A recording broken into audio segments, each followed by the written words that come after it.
Nei minuti di recupero, in 9 contro 9, l'Akragas batte un calcio d'angolo con l'ala. Il pallone spiove in aria, salta di testa Mannina che va a gonfiare la rete tra l'entusiasmo degli oltre 1000 spettatori assiepati sulle tribune del Seneto. È il gol vittoria che consegna 3 punti importantissimi alla compagine dei Templi, che adesso si ritrova ad appena 2 punti dalla vetta.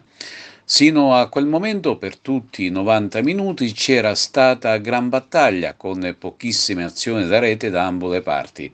Gara combattuta, molto tattica, spigolosa al limite del regolamento, che ha visto l'arbitro tirare fuori ben 4 volte il cartellino rosso. E la posta in pallia era molto alta, ha visto i 22 giocatori in campo lottare su ogni pallone, senza tuttavia riuscire a impensierire i rispettivi guardiapali. Al 17° Paterniti riesce a respingere in angolo una conclusione ravvicinata dell'attaccante trapanese Testa. Al 24° invece una gomitata a gioco fermo di De Luca ai danni di Biancola, che è stata vista dal guardalinee, il quale informa subito l'arbitro. È rosso diretto ed il Dattilo rimane in inferiorità numerica. Al 37° si pareggiano i conti in campo. Cipolla cerca di entrare in area avversaria, travolge un avversario, ma per l'arbitro è un fallo che va punito pesantemente. Anche per il difensore acragantino è rosso diretto. Non succederà più nulla sino alla fine del primo tempo. La gara si fa dura, dapprima nel secondo tempo viene espulso Biondo per un'entrata giudicata estremamente pericolosa, poi sarà la volta di Marco Fina a guadagnare anzitempo la via degli spogliatoi.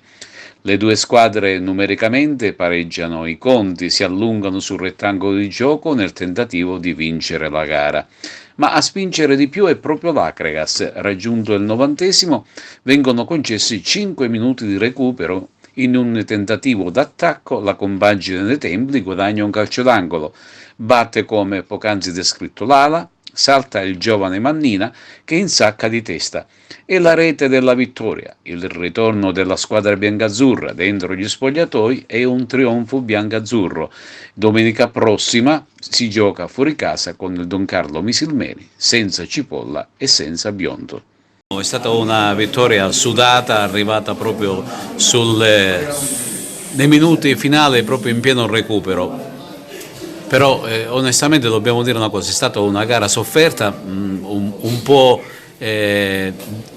tra virgolette danneggiata anche dall'arbitro, perché questa partita meritava che terminasse proprio a parità numerica. Mi sembra che nelle 4 espulsioni sia stato un po' troppo frettoloso a tirare fuori il rosso. Comunque secondo me questa è una vittoria della città di Agrigento, hanno vinto i tifosi, perché secondo me anche loro hanno spinto la palla in rete, indubbiamente. Secondo me, io ci credo, ci ha messo pure lo Zampino Sancaloci, io ci credo questa cosa. Quindi il fatto che abbia segnato un agrigentino non è un caso, ha segnato Mannina, che è un agrigentino doc, quindi tutte queste componenti mi fanno pensare a questo. Noi avendo qualcuno da lassù che ci protegge, diciamo oggi abbiamo avuto questa marcia in più. D'altra parte, come dire, abbiamo colpito il Dattilo con le stesse armi con le quali il Dattilo ha vinto alcune partite.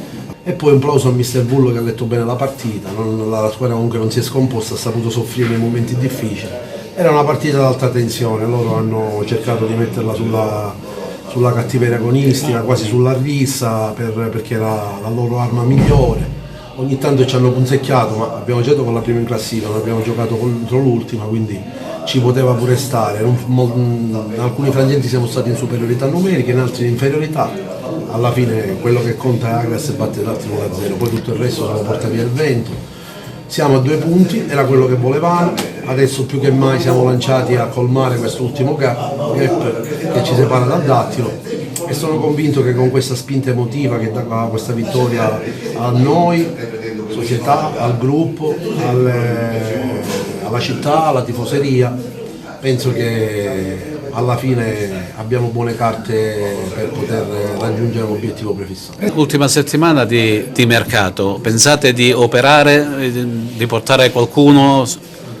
Guarda, ci sono delle trattative avviate per rinforzare ulteriormente la squadra, però sempre il problema è quello, dobbiamo avere la certezza che il giocatore che noi cerchiamo venga liberato dalla società. Abbiamo sbagliato dal punto di vista caratteriale, dal punto di vista dell'impostazione, dell'agonismo, siamo andati un po' oltre, tanto è vero che l'arbitro non ha avuto probabilmente la forza di mantenere un attimino anche lui, e non era facile sicuramente, la calma, e sono state 4 espulsioni, che era una partita che meritava, secondo me, io parlo sempre dal punto di vista personale, dal mio punto di vista, meritava un finale diverso dal punto di vista anche del gioco, perché sono due squadre che potenzialmente potevano giocare, vero, loro giocavano più con calci lunghi, noi giocavamo un po' più compassati, con più manovra, però sono due modi di vedere onestissimi tutti e due, quindi non c'è niente da obiettare su questo. L'unica cosa che veramente mi dispiace è che qualcuno si è fatto male e qualcuno è dovuto andare, ha finito la gara prima,